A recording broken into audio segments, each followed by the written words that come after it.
হযরত রাসূল আকরাম সাল্লাল্লাহু আলাইহি সাল্লাম যখন দুনিয়াতে আসছেন তখন নবীজির তো দুনিয়া থেকে আব্বাই নাই, এতিম অবস্থায় তো নবীজি দুনিয়া থেকে আসছেন। তো এই নবীর জন্ম তারিখটা পৃথিবীতে লিখে রাখবে এমন কোন ব্যক্তি তো আর ছিল না। তো সঙ্গত কারণে নবীজি সাল্লাল্লাহু আলাইহি সাল্লামের জন্ম তারিখটা নিশ্চিতভাবে উম্মত এই ব্যাপারে একমত নয় যে 12ই রবিউল আউয়াল জন্মগ্রহণ করেছে। তবে সংখ্যাগরিষ্ঠ মুহাদ্দিসিনে কেরাম এবং ঐতিহাসিকগণ এই ব্যাপারে একমত পোষণ করেছেন যে 12ই রবিউল আউয়াল সোমবার সুবহে সাদিকে নবীর জন্ম হয়েছে। বিভিন্ন মন্তব্যের ভিত্তিতে তারা এই সিদ্ধান্ত দিয়েছেন। কিন্তু রবিউল আউয়ালের 12 তারিখ নবীর ইন্তেকাল হয়েছে এই ব্যাপারে কারো কোনো দ্বিমত নাই। নবীজির 1 রবিউল আউয়ালের 12 তারিখ সুবহে সাদিকে জন্ম হয়েছে। 63 বছর পরে আরেক রবিউল আউয়ালের 12 তারিখ নবীজির মৃত্যু হয়েছে, ইন্তেকাল হয়েছে। নবীর এই 63 বছরের হায়াত, নবীর এই 63 বছরের জিন্দেগি, এই পুরাটা হলো নবীজির জীবন আদর্শ, এই পুরাটাই হলো নবীজির জীবনী। একজন মানুষের জীবনী বলতে গেলে, একজন মানুষের জীবনী লিখতে গেলে তার জন্ম বৃত্তান্ত বলা ছাড়া, লেখা ছাড়া কি তার জীবনী হয়? তার জীবনী হয় না। একজন মানুষের জীবনী মানে তার জন্ম থেকে মৃত্যু পর্যন্ত গোটা জীবন তার জীবনীতে চলে আসে। হযরত রাসূল আকরাম সাল্লাল্লাহু আলাইহি সাল্লামের জন্ম থেকে মৃত্যু পর্যন্ত গোটা জীবন এটা নবীজির জীবন আদর্শ। সুতরাং নবীজির এই জীবন আদর্শকে উম্মতের মাঝে বিভক্তি করার কোনো সুযোগ নেই যে মিলাদুন নবীর এক গ্রুপ আর সিরাতুন নবীর আরেক গ্রুপ, এই মর্মে বিভক্তি করার কোনো সুযোগ উম্মতের ভিতরে নাই। কারণ সিরাতুন নবী তো নবীর, মিলাদুন নবী তো নবী। তো মিলাদুন নবী ছাড়া সিরাতুন নবী হবে না, মিলাদুন নবী ছাড়া সিরাতুন নবী হবে না। সিরাত শব্দের অর্থ হলো আদর্শ, পথ, জীবনী। আর নবী এর দ্বারা নির্দিষ্টভাবে বোঝানো হয়েছে আমাদের নবী মুহাম্মদুর রাসূলুল্লাহ সাল্লাল্লাহু আলাইহি ওয়াসাল্লাম। তো সিরাতুন নবী মানে নবীজির জীবন আদর্শ, নবী মুহাম্মদুর রাসূলুল্লাহ সাল্লাল্লাহু আলাইহি ওয়াসাল্লামের জীবন আদর্শ। তো নবীজির জীবন আদর্শ বা জীবনের ভিতরে নবীজির জন্ম বৃত্তান্ত আছে না নাই? নবীজির জন্ম বৃত্তান্ত ছাড়া কি আর নবীজির জীবনী হবে? জীবনী হবে না। কিন্তু বড় দুঃখ আর পরিতাপের বিষয়, উম্মতের ভিতরে এখন ফাটল সৃষ্টি হয়ে গেছে। একদল তো এমন আছে যারা নবীজির মিলাদুন নবী নিয়ে খুব হই হুল্লোড় করে, কিন্তু নবীজির সিরাতুন নবী তারা বুঝতে চায় না। সেপ্টেম্বর আমাদের অবস্থা এমন, আরবি মাসের হিসাব আমরা রাখি না, আরবি সম্পর্কে আমাদের কোনো খবরও থাকে না।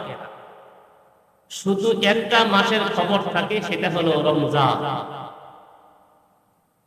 রমজান মাসের খবর থাকে, আরেকটা হলো জিলহজের কুরবানি যেহেতু আছে সেহেতু জিলহজের খবরটাও রাখি। এটা হলো সাধারণ মুসলমানের অবস্থা। কিন্তু বাস্তবতা হলো, কিন্তু আসলে মূল কথা হলো আরবি মাসের হিসাব রাখাটা মুস্তাহাব। যদি কোনো ব্যক্তি আরবি মাসের হিসাব রাখে তাহলে তার অনেক নেকি হয়, সুবহানাল্লাহ। কিন্তু ইংরেজি মাস, বাংলা মাস এইগুলোর হিসাব রাখলে কোনো নেকি হবে এমন কোনো কথা নাই। কারণ আল্লাহ রাব্বুল আলামিন কায়নাত সৃষ্টি করেছেন, তারও আগে আল্লাহ এই জমিনে কিভাবে মানুষ বসবাস করবে, হিসাব কিভাবে রাখবে, এজন্য 12টি মাস আল্লাহ পাক সৃষ্টি করেছেন। ওই 12টি মাস ইংরেজি মাস নয়, বাংলা মাস নয়, ওগুলি হলো আরবি মাস। ওগুলি কি মাস? আরবি মাস। তো আজকে আরবি মাসের রবিউল আউয়ালের 9 তারিখ।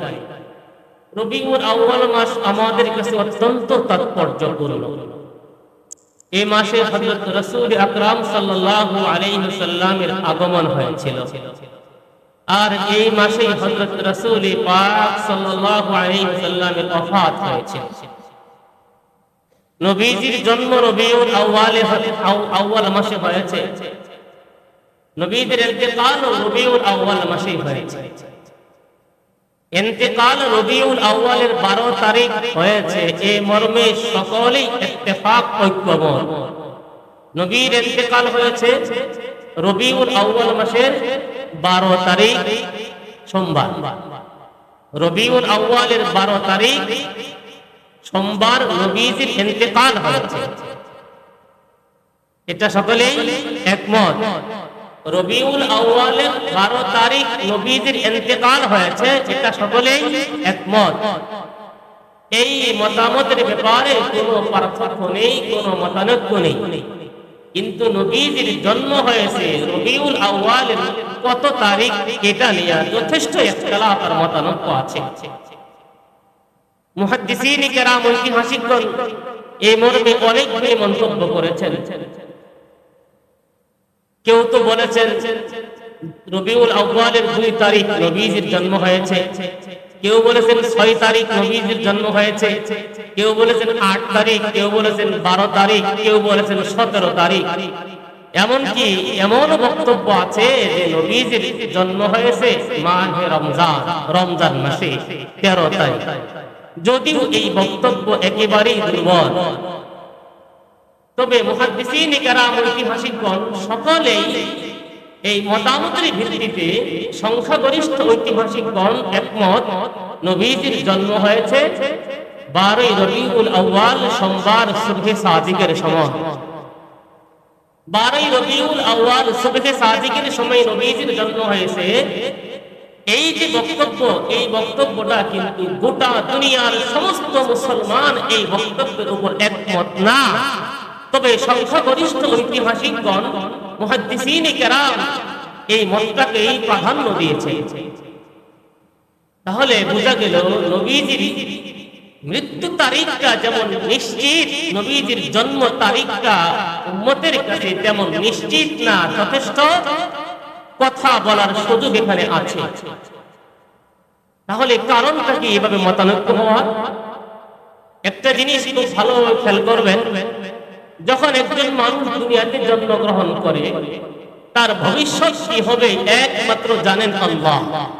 ভবিষ্যতে সে শিক্ষিত হবে না অশিক্ষিত হবে, সে নেতা হবে না কর্মী হবে, সে বিখ্যাত হবে না কুখ্যাত হবে, সে অনেক বড় হবে অনেক ছোট হবে, সে খুব পরিচিত হবে নাকি হবে না, সেটা সব জানেন কে? আল্লাহ। তো মানুষ যখন খুব পরিচিতি লাভ করে, পরিচিতি লাভ করার পরে যখন সারা দুনিয়াতে তার পরিচয় ছড়িয়ে যায়, ওই মানুষটা যখন ইন্তেকাল করে তখন তার মৃত্যু তারিখটা প্রত্যেকের মেমোরিতে থাকে। অমুক লোকটা দুনিয়া থেকে এত তারিখ বিদায় হয়েছে, এটা সকলেই জানে। কিন্তু ওই লোকটা যেদিন জন্মগ্রহণ করেছিলেন তখন পৃথিবীর কেউ তাকে জানে না, চিনে না। যে মা বাবার ঘরে জন্ম নিয়েছে সে মা বাবার হয়তো তার জন্ম তারিখটা সেভাবে লিপিবদ্ধ করতে পারে নাই। সেজন্যই স্বাভাবিকভাবেই তার জন্ম তারিখটা মানুষের কাছে অজানায় থেকে যায়। দেখবেন অনেক ঐতিহাসিকগণ অনেকের জীবনী লিখেছেন, অনেকের জীবনী লিখছেন, অনেক বড় বড় মনীষীদের জীবনী লেখেন। এই জীবনের ভিতরে মৃত্যু তারিখটা নিশ্চিত পাওয়া যায়, কিন্তু তার জন্ম তারিখটা কত তারিখে হয়েছিল এটা নিয়ে যথেষ্ট মতামত থাকে। আমরা আজকে এখানে যারা উপস্থিত হয়েছি, এমন কয়জন আছি যে বলতে পারবো নিজের জন্ম তারিখটা নিশ্চিত ভাবে বলতে পারবো এত সনের এত তারিখ আমার জন্ম হয়েছে? কেউ কি বলতে পারবো? বলতে পারবো না। হ্যাঁ, কিন্তু যেদিন মৃত্যু হয়ে যাবে মৃত্যু তারিখটা মোটামুটি অনেকেই জানে, অনেকেই জানবে। কারণ যখন জন্ম হয়েছিলাম তখন আমি তো আমার খবর রাখি না, আমার আম্মা আব্বাও তো তখন সেটা লিখে রাখার মতন প্রয়োজন বোধ করে নাই। তাদের সেই হিসাবে তাদের জ্ঞানও ছিল না, সেটা প্রয়োজনও তারা মনে করে নাই, বুঝেও। হযরত রাসূল আকরাম সাল্লাল্লাহু আলাইহি সাল্লাম যখন দুনিয়াতে আসছেন তখন নবীজির তো দুনিয়া থেকে আব্বাই নাই, এতিম অবস্থায় তো নবীজি দুনিয়া থেকে আসছেন। তো এই নবীর জন্ম তারিখটা পৃথিবীতে লিখে রাখবে এমন কোনো ব্যক্তি তো আর ছিল না। তো সঙ্গত কারণে নবীজি সাল্লাল্লাহু আলাইহি সাল্লামের জন্ম তারিখটা নিশ্চিতভাবে উম্মত এই ব্যাপারে একমত নয় যে 12 রবিউল আউয়াল জন্মগ্রহণ করেছে। তবে সংখ্যাগরিষ্ঠ মুহাদ্দিসিন কেরাম এবং ঐতিহাসিকগণ এই ব্যাপারে একমত পোষণ করেছেন যে 12 রবিউল আউয়াল সোমবার সূরা সাদিকে নবীর জন্ম হয়েছে। বিভিন্ন মন্তব্যের ভিত্তিতেই তারা এই সিদ্ধান্ত দিয়েছেন। কিন্তু রবিউল আউয়ালের 12 তারিখ নবীর ইন্তেকাল হয়েছে এই ব্যাপারে কারো কোনো দ্বিমত নাই।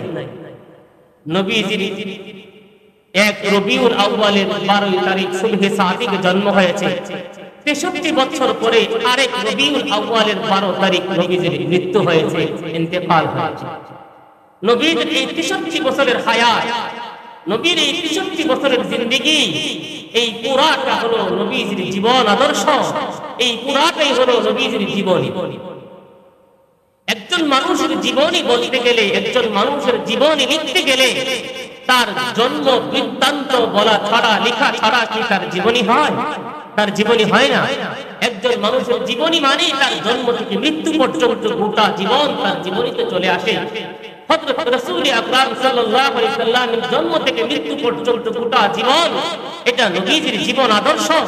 সুতরাং নবীজির এই জীবন আদর্শকে উম্মতের মাঝে বিভক্তি করার কোনো সুযোগ নেই যে মিলাদুন নবীর এক গ্রুপ আর সিরাতুন নবীর আরেক গ্রুপ, এই মর্মে বিভক্তি করার কোনো সুযোগ উম্মতের ভিতরে নাই। কারণ সিরাতুন নবী তো নবীর, মিলাদুন নবী তো নবী। তো মিলাদুন নবী ছাড়া সিরাতুন নবী হবে না, মিলাদুন নবী ছাড়া সিরাতুন নবী হবে না। সিরাত শব্দের অর্থ হলো আদর্শ, পথ, জীবনী। আর নবী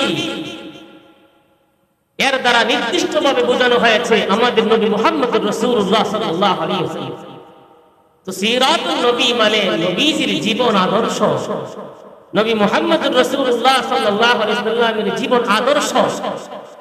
তো নবীজির জীবন আদর্শ বা জীবনের ভিতরে নবীজির জন্ম বৃত্তান্ত আছে না নাই? নবীজির জন্ম বৃত্তান্ত ছাড়া কি আর নবীজির জীবনী হবে? জীবনী হবে না।